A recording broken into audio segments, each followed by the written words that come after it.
Hello student, welcome to my channel. So student, जैसा कि आपका बीए सेकेंड सेमेस्टर का जो हिंदी है, कार्यालय हिंदी और कंप्यूटर, तो उसकी एक सीरीज चल रही है, यानी कि मैं उसका सभी यूनिट्स कंप्लीट करवा रही हूँ और आपकी बहुत सारी यूनिट्स का पूरा नोट्स मैंने कंप्लीट करा लिया है।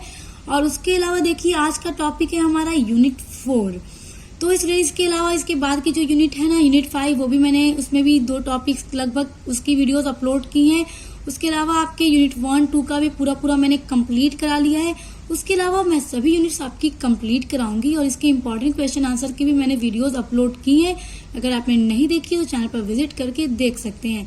तो आज की वीडियो का हमारा टॉपिक है यूनिट 4 और यूनिट 4 में आपका है प्रारूपण, टिप्पण, संप्रेषण, पल्लवन एवं प्रतिवेदन। तो ये कुछ टॉपिक्स हैं आपके यूनिट 4 में, जिन सबको आपको अलग अलग पढ़ना है। और आज की वीडियो का हमारा टॉपिक है प्रारूपण। तो सबसे पहले हम आज की वीडियो में पढ़ेंगे कि प्रारूपण लेखन क्या होता है। तो स्टूडेंट, सबसे पहले समझिए कि आप जो हिंदी पढ़ रहे हैं वो है कार्यालय हिंदी और कंप्यूटर। कार्यालय मतलब यानी ऑफिस, ऑफिस को ही हिंदी में कार्यालय बोलते हैं। तो कार्यालय में यूज होने वाली जो हिंदी है उसको आप पढ़ रहे हैं और कंप्यूटर के बारे में आप पढ़ रहे हैं। तो इसलिए आपको ये सब जानना इम्पोर्टेंट है कि कार्यालय में किस तरह से लेटर आते हैं, किस तरह से लेटर लिख के भेजे जाते हैं। और जो प्रारूपण लेखन है, ये भी एक तरह से एक लेखन वो लेटर का ही प्रकार है। तो देखिए स्टूडेंट्स, सबसे पहले हम देखते हैं प्रारूपण लेखन का अर्थ। तो इसलिए जो प्रारूपण लेखन होता है ना, प्रारूपण को हिंदी में ही ड्राफ्टिंग, इंग्लिश में इसका जो वर्ड है वो ड्राफ्ट होता है, ड्राफ्टिंग होता है। तो पहले इसका अर्थ देखिए। प्रारूपण से तात्पर्य उस पत्र लेखन से है जिसमें आदेश, निर्देश, विज्ञापन अथवा अन्य किसी प्रकार की हुई सामग्री के आधार पर पत्र लेखन की सभी बातों को पूरा करते हुए लिखा जाता है। अर्थात टिप्पणी लेखन के पश्चात और पत्र प्रेषण के पूर्व होने वाली कार्यालयीय कार्यवाही को प्रारूपण कहा जाता है। तो स्टूडेंट समझिए इसको, हमारे सिंपल लैंग्वेज में इसको समझिए। देखिए प्रारूपण क्या होता है। मान लीजिए कोई भी 2 विभाग है, डिपार्टमेंट है, तो एक डिपार्टमेंट ए हो गया और एक बी हो गया। तो अब ए डिपार्टमेंट से एक लेटर लिखा गया और बी डिपार्टमेंट में भेजा गया। तो अब जो लेटर में बातें ए डिपार्टमेंट से लिखी गई थी, जब उसको बी डिपार्टमेंट में भेजा गया है तो वहां पर उसको पढ़ा गया। तो जाहिर सी बात है स्टूडेंट, जब भी आपको भी कोई कॉल करता है या मैसेज करता है तो फिर आप उसका रिप्लाई तो देते हो।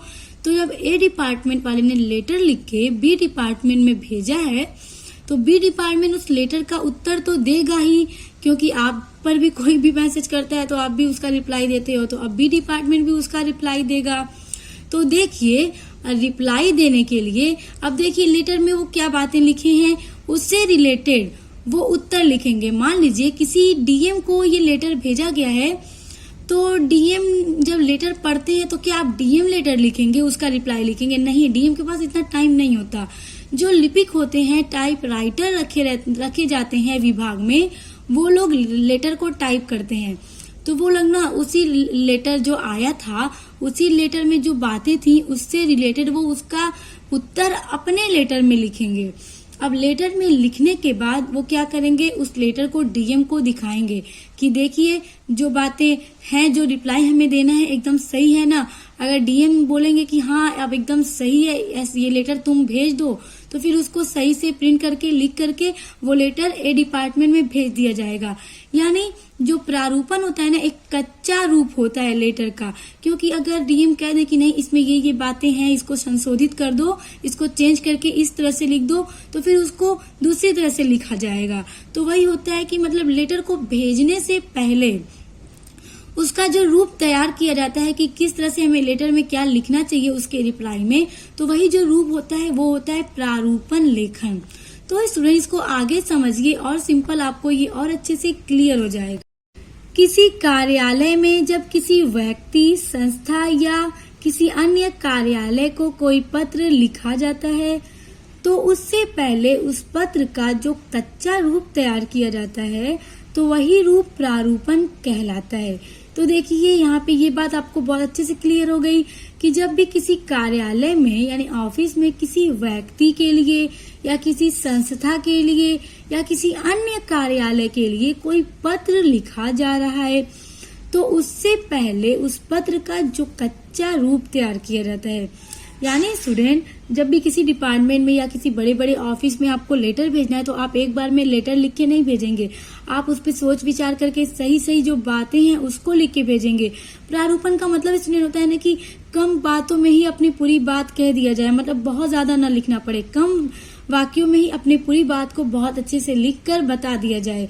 इसलिए पहले उसका कच्चा रूप तैयार किया जाता है, फिर जब वो उसमें देखा जाता है कि हाँ सारी बातें एकदम सही हैं तो फिर उसको भेजा जाता है। अगर इसमें कुछ भी चेंज करना होता है तो फिर उसको चेंज करके दूसरा लिखा जाता है, फिर उसको भेजा जाता है। तो वही क्या होता है, प्रारूपण होता है। तो वही रूप प्रारूपण कहलाता है। उसके बाद उस कच्चे प्रारूप को पहले अधिकारी को दिखाया जाता है।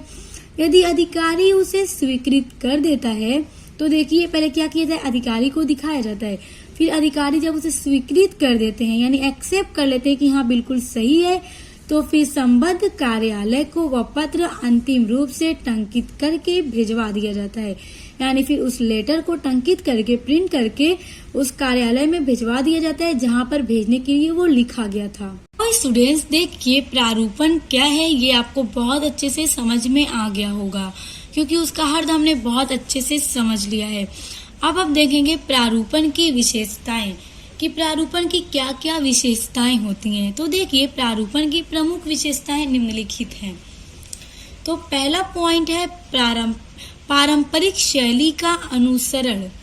तो देखिए प्रारूपण निश्चित शब्दावली, वाक्य संरचना या निश्चित प्रविधि के दायरे में लिखा जाता है जिसके पीछे संबंधित कार्यालय या विभाग की एक लंबी परंपरा कार्यरत रहती है।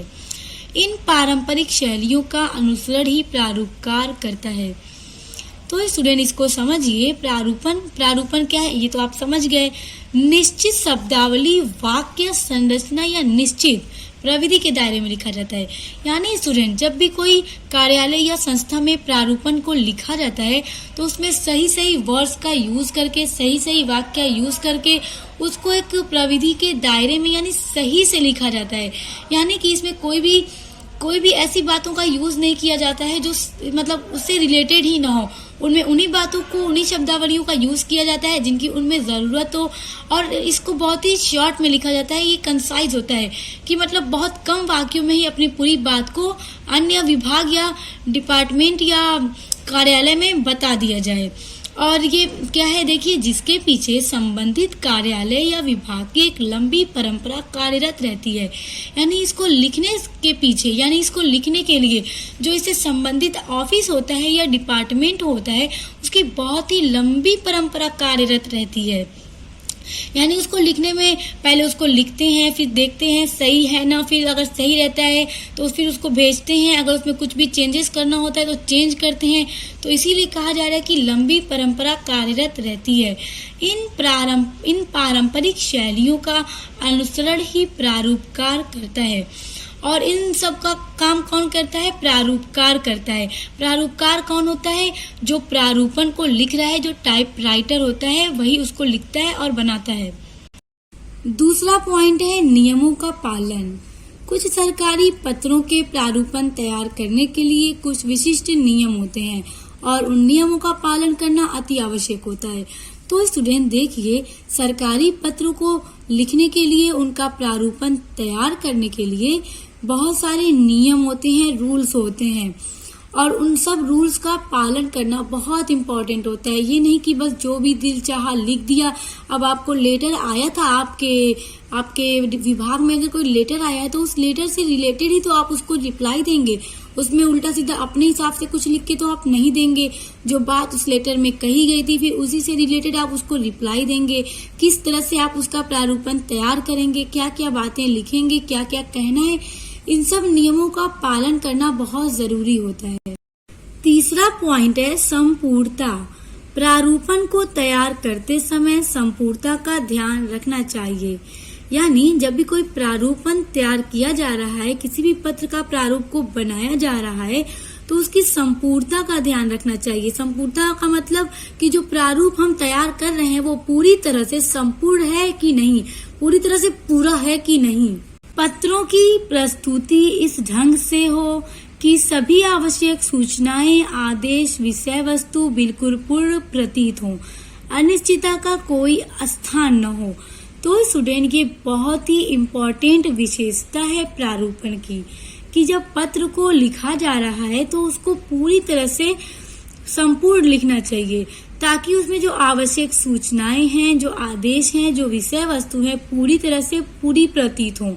पूर्ण प्रतीत हो यानी पूरी तरह से पढ़ने में लग जाए कि हाँ पूरा पूरा इसमें लिखा गया है। अनिश्चितता का कोई स्थान न हो, यानी कि किसी भी सूचना या आदेश को पढ़ के ऐसा न लगे कि ये अभी तक अधूरा है, पढ़ने से लग जाए कि हाँ ये पूरी तरह से पूरा है। उसके बाद है संक्षिप्तता। एक अच्छे प्रारूप की सबसे महत्वपूर्ण विशेषता यह है कि कम शब्दों में सभी जरूरी बातों का उल्लेख हो जाए। तो स्टूडेंट संक्षिप्तता का मतलब होता है ना कंसाइज शॉर्ट, यानी स्टूडेंट एक अच्छे प्रारूप की यही खासियत है, यही विशेषता है कि बहुत ही कम शब्दों में जितनी भी जरूरी बातें होती हैं उन सभी का उल्लेख अच्छी तरह से हो जाए। मतलब बहुत ज्यादा वर्ड्स का हमें यूज भी न करना पड़े, कम ही वर्ड्स में हम अपनी सभी बातों को लिख दें और बता दें। और प्रारूपकार के अच्छे गुणों में गिना जाता है। और प्रारूपकार मतलब स्टूडेंट जो प्रारूप को बना रहा है, जो लिख रहा है लेटर को, जो टाइपराइटर है, उसके अच्छे गुणों में इसको गिना जाता है कि वो मतलब कितने कम वर्ड्स में अच्छे प्रारूप को तैयार कर लेता है और कम ही शब्दों में अपनी सभी इम्पोर्टेंट बातों को लिख देता है और बता देता है। स्टूडेंट आज की वीडियो में हमने पढ़ा प्रारूपण लेखन का अर्थ और इसकी विशेषताएं। तो आई होप कि आपको बहुत अच्छे से समझ में आ गया होगा।